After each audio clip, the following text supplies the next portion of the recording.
अरे भाई, एक सेठ का कॉल आया मेरे पास। तो उसने क्या बोला कि ऑपरेटर आते हैं मेरे पास और मेरी मशीन को ख़राब कर देते हैं। तो मैं उस सेठ से बोलना चाहता हूँ कि जब वो मशीन खरीदते हैं काम करने के लिए, पैसे कमाने के लिए, तो वो ऑपरेटर भी बुलाते हैं।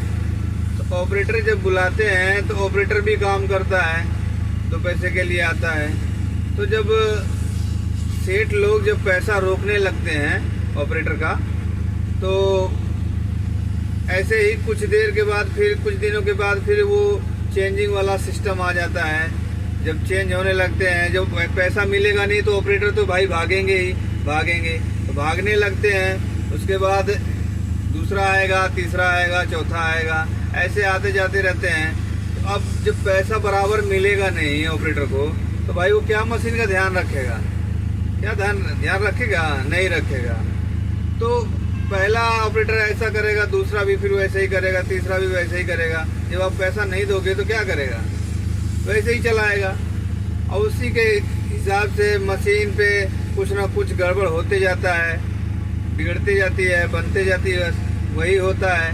उसके बाद फिर वही आप लोग कहते हो कि मशीन ख़राब कर दिया ऑपरेटर ने, ये सफाई नहीं किया, वो नहीं किया।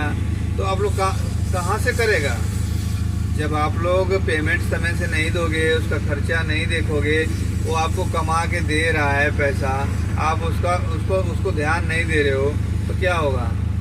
मशीन तो खराब होगी। तो आप लोग को भी ध्यान देना चाहिए ऑपरेटर के बारे में, कि ऑपरेटर भी हमारा रोजी रोटी चला रहे हैं, तो उनके बारे में भी ध्यान देना चाहिए। आप अगर उनका ध्यान दोगे तो वो आपका ध्यान देंगे, बरोबर चलेगा काम, कोई दिक्कत नहीं होगा। मशीन भी ठीक रहेगा, ऑपरेटर का परिवार भी ठीक रहेगा, आपका परिवार भी ठीक रहेगा। तो आप लोग सपोर्ट दे के चलिए।